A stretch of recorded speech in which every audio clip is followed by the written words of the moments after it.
So this is Carl's quick podcast on the Neo-Marxist perspective on crime. This is quite a difficult one to get your heads around.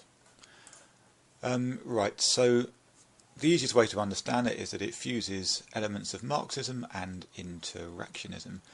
And technically, the main work in it is Taylor, Walton and Young's Fully Social Theory of Deviance. Right, so in order to understand crime, and this is a reaction against these simplistic subcultural and consensus theory understandings mainly, you need to understand, well, according to Taylor, Walton and Young, there's 7 things, but I've narrowed it down to 5 if you really must. You can look it up online or look at the textbooks. But essentially you need to understand these 5 things to understand crime. Firstly, capitalism is crimogenic. That's classic Marxism. It breeds selfishness, inequality and materialism.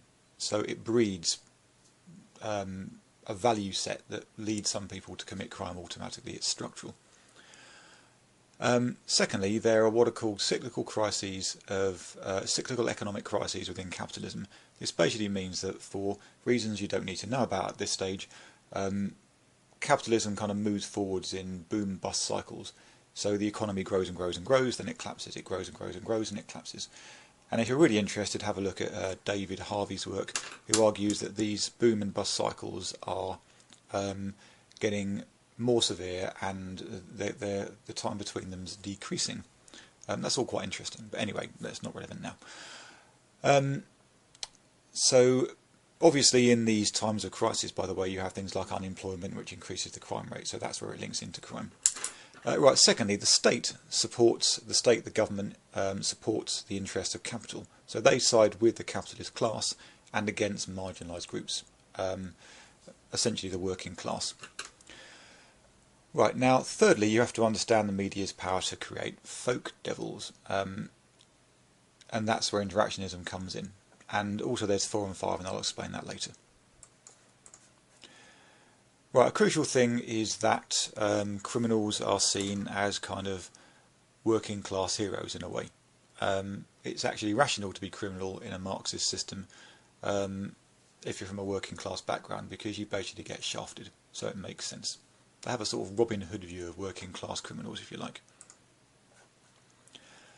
It's probably easier to understand Neo-Marxism by looking at an example. Stuart Hall, classic criminologist, still around today, wrote a book in 1978 called Policing the Crisis, which is trying to understand the moral panic that arose over black street mugging in the late 1970s. Right, so the next 2 slides look at Hall's work by breaking it up into the Marxism bit, that's this slide, and the Interactionism bit, that's the next slide. Right, so if you wanted to understand why there was a peak of kind of media reporting and panic about black street mugging in the late 1970s, the first thing to look at to understand it, says Hall, is you need to understand the fact that there was a massive recession in the late 1970s. This links back to understanding the cyclical crises in capitalism. It was actually quite bad.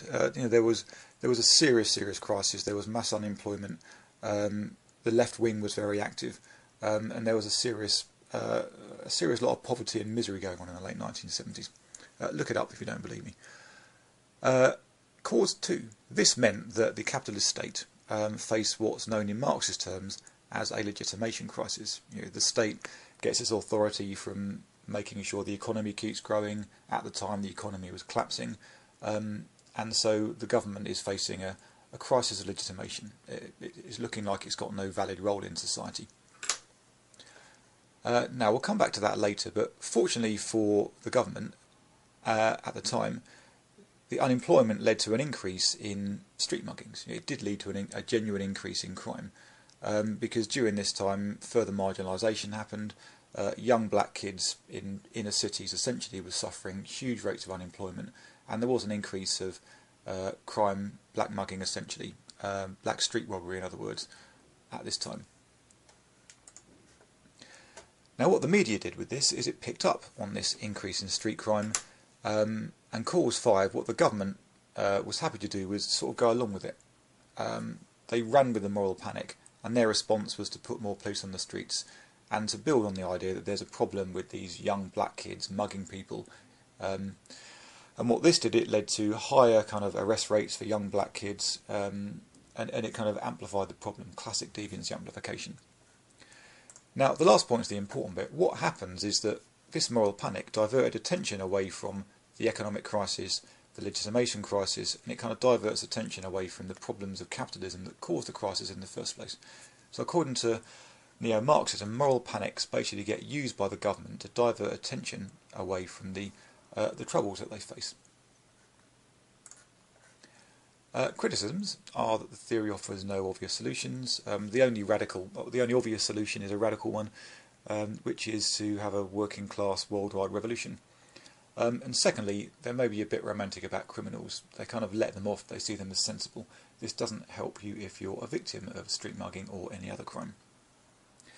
Now, if you wanted to, you might want to think about the extent to which the government uses moral panics today to divert attention away from crises. I personally think that the American government used it to divert attention away from, it used a moral panic over Islam and September the 11th to divert attention away from economic problems in the 2000s. And you might argue the government's trying to do it today with the current economic crisis in certain ways. We will discuss that in class. Anyway, bye!